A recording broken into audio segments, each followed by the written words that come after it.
Welcome to the Deep Dive. I'm Ethan Caldwell. And I'm Nora Harper. Today, we're looking into a pretty significant presidential action. It's the executive order on most favored nation prescription drug pricing, dated May 12, 2025. Yeah, and this one, well, it really touches on something a lot of us notice, right? That feeling when you hear about drug prices here compared to, say, Canada or Europe, it's jarring sometimes. Definitely. So, the source we're working from today is the official White House document itself, the text of the order. And our goal, our mission for this deep dive is to unpack it. We want to get a handle on the reasoning behind it, what the key changes are meant to be, and, what it could actually mean for Americans needing prescriptions. Exactly. So, let's start at the beginning. Why this order? Why now? What's the core problem it's trying to solve? Well, the administration really kicks things off with a pretty powerful claim. They state that the U.S. has less than 5% of the world's population. But get this, accounts for something like 75% of global pharmaceutical profits. 75%.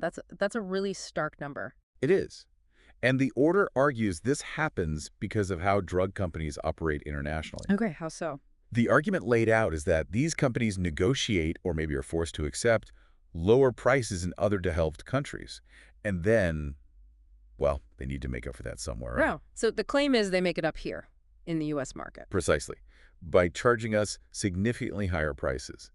The order even says Americans unwittingly sponsor the drug companies and those lower prices abroad. Unwittingly sponsor. That's strong language. It implies we're subsidizing other countries' healthcare costs, in a way. That seems to be exactly the implication.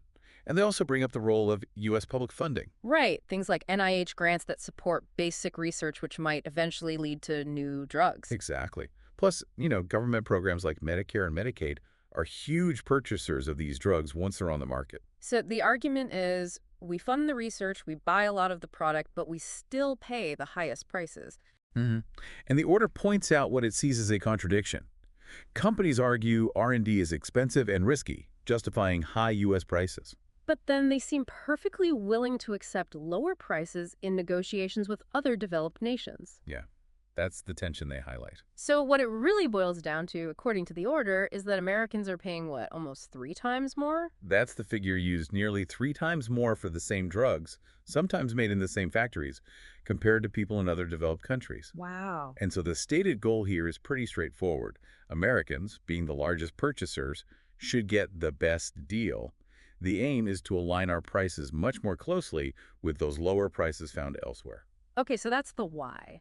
A perceived imbalance, a sense of unfairness. How does the order propose to actually change things? What's the policy mechanism?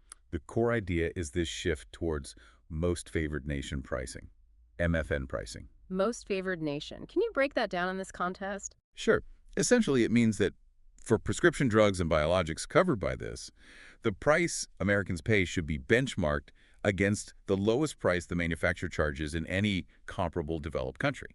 So if they sell a drug for, say, $10 in France and $50 here. The goal is for the U.S. price to move towards that $10 mark. That's the most favored nation, the best price given to any similar nation. Got it. And the order says the administration wants to take immediate steps. Yeah, immediate steps to end global freeloading. That's the phrase again. And it sounds like there's a bit of a threat behind it, too. Definitely. It warns that if drug companies don't voluntarily offer these lowest MFN prices, the administration is prepared for, and I quote, additional aggressive action. It sets a confrontational tone, really. Okay. So beyond just setting this MFN goal, what concrete actions does the order outline to tackle what they call foreign price suppression and actually get prices down? Well, it directs some key cabinet members to take action, the Secretary of Commerce and the U.S. Trade Representative, for instance. What are they supposed to do? They're tasked with investigating and acting against foreign practices, maybe government price controls or negotiation tactics that they see as forcing Americans to pay a disproportionate share of R&D costs, basically challenging countries that might be keeping prices artificially low. Interesting. So pressure not just on the companies, but potentially on other governments, too. Seems like it. And there's also a specific job for the Secretary of Health and Human Services, HHS. Right. What's that? HHS is told to look into ways to make it easier for manufacturers who do offer that MFN price to sell directly to consumers here, maybe setting up special purchasing programs. Direct to consumer. But there was a catch, wasn't there? Yes, a very important one. to the extent consistent with law. Which suggests they know there might be legal hurdles or existing regulations that could make those direct purchasing programs tricky to implement. Exactly. It's not a guarantee can happen easily. It signals intent, but acknowledges legal constraints. Okay, so we have the goal MFN pricing and some initial actions targeting foreign practices and exploring direct sales. How does the order plan to actually establish and enforce this MFN pricing on a wider scale? What's the timeline? It starts pretty quickly. Within 30 days of the order, the HHS secretary is supposed to communicate these MFN price targets to the drug manufacturers. So basically telling them, here's the benchmark price you should be aiming for in the US based on what you charge elsewhere. That seems to be the idea. Give them a clear number to react to. But it doesn't just rely on them reacting favorably, right? The order anticipates that might not be enough. No, it definitely anticipates resistance. It lays out a whole series of contingent actions if, significant progress isn't made voluntarily. Okay, so plan B, C, and D. What's first on that list? First up, if things aren't moving, Hmm? the HHS secretary is directed to propose a formal rulemaking plan to actually impose MFN pricing. Impose it. So moving from targets and suggestions to actual regulation. Exactly. A much heavier governmental hand. What else is in the toolkit if that doesn't work or alongside it? Second, HHS has to consider certifying to Congress something specific about drug importation. Ah, importation. That comes up a lot in drug pricing debates. It does. The secretary needs to evaluate if allowing drug imports under a specific part of the law, Section 804J, would be safe and significantly reduce costs for Americans. And if HHS does certify that, if they say, yes, it's safe and will save money, Then the FDA commissioner would have to lay out the rules for how waivers could be granted, waivers allowing drugs to be imported consistently from those developed countries with the low prices. so potentially opening the door wider for importing cheaper drugs from places like Canada or Europe as another way to pressure domestic prices down. That seems to be the lever they're considering pulling, yes. Are there other enforcement mechanisms mentioned? It also brings in antitrust. Referencing a previous report, it tells the Attorney General and the chair of the Federal Trade Commission, the FTC, to consider enforcement actions against anti-competitive practices by drug companies. Using antitrust law? Okay, that's another angle. Yeah, looking at whether companies are unfairly blocking competition to keep prices high. It really does sound like a multi-pronged approach. Rulemaking, importation, antitrust. And there's more. The Secretary of Commerce and other agencies are also told to look at exports. Exports of drugs. How does that fit in? They need to review if exporting drugs or even the raw materials used to make them is somehow contributing to the price discrimination against Americans, and consider taking action if it is. Trying to control the flow both ways, potentially. It seems like they're trying to cover all bases. There's even a mention of the FDA reviewing drug approvals. Really? On what grounds? The FDA commissioner is instructed to review and potentially modify or even revoke approvals for drugs found to be unsafe, ineffective, or, importantly, marketed improperly. Okay. And then there's a catch-all at the end. Pretty much. A broad directive for the heads of all relevant agencies to use all available tools to fight this global freeloading and price discrimination.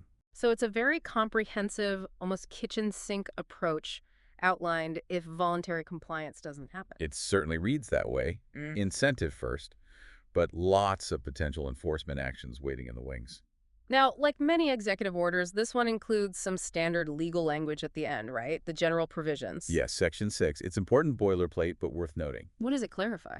First, it says the order doesn't impair or affect the existing legal powers of government agencies or the Budget Office, OMB, standard stuff, making sure it fits within the existing government framework. Right. Prevents conflicts. Second, it states implementation has to follow the law and depend on available funding from Congress. They can only do what's legally allowed and what they have money for. Always the practical constraints. And maybe the most important caveat for individuals, it explicitly says the order doesn't create any new legally enforceable rights. Meaning you, as a patient, can't sue the government directly based on this order to demand lower prices or force a specific action mentioned. Exactly. It sets policy direction and tasks for the government, but doesn't grant new individual legal claims against the government or anyone else. And finally, HHS pays to get it published. Right. Standard procedure for making it official in the Federal Register. Okay, so let's try to wrap this up. The big picture here is this executive order aims to tackle high U.S. prescription drug costs by pushing for most favored nation pricing. Yeah, essentially saying We should pay the lowest price that other developed nations pay. It starts by setting targets for drug companies. But then outlines a whole range of potential actions, regulation, importation, antitrust, export controls, even reviewing drug approvals if companies don't lower prices toward those MFN targets. It's a clear statement of intent from the administration, arguing the current system where Americans pay significantly more is unfair and needs to change. Absolutely. It frames it as ending global freeloading and ensuring Americans get a better deal as the world's largest pharmaceutical market. Of course, implementing something like this is bound to be incredibly complex. You're dealing with global companies, international trade, complex R&D funding. Oh, for sure. The debates around feasibility, legality, and the potential impact on drug innovation are huge and ongoing. This order doesn't happen in a vacuum. Which leads us to our final thought for you, our listener. Considering just how interconnected the global pharmaceutical world is, research happens everywhere. Manufacturing is global, markets are linked. What might be some of the unintended consequences, perhaps ripples we haven't even considered, if the U.S. unilaterally tries to enforce this kind of most favored nation pricing? It's a really complex question with a potentially far-reaching effects, Mm. something to think about.